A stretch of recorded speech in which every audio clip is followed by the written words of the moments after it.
everyone! Have you experienced being fascinated and captivated about a story?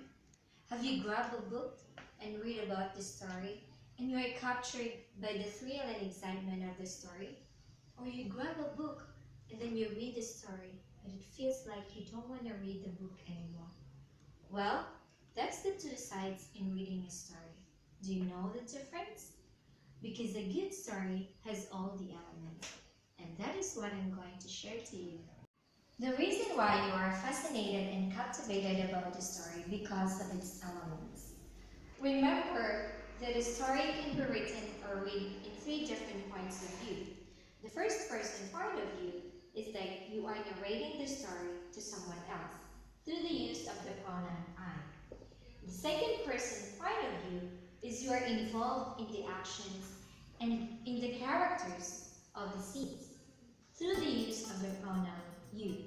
Whereas the third person point of view, you are far and distant from the story and you are not familiar with the characters through the use of the pronouns he, she, and it. The point of a good story is character. These are the people involved in the action. It can be a beautiful lady, an ugly witch, or a tiny cute animal. The third element is conflict. It is a problem in the story, and this makes the drama in a story. Like Cinderella against her stepmother and stepsisters, that's man versus man.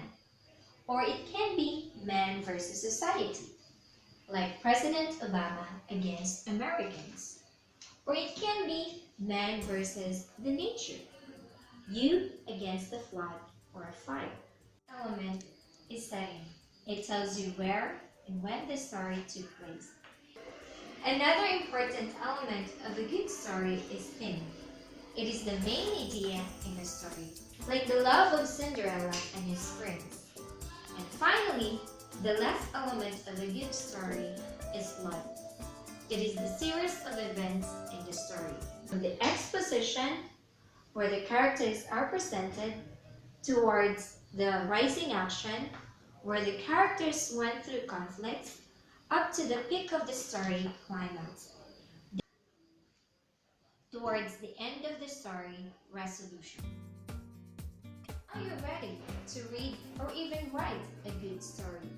But remember that a good story must have all the elements: the character, setting, conflict, theme, and plot.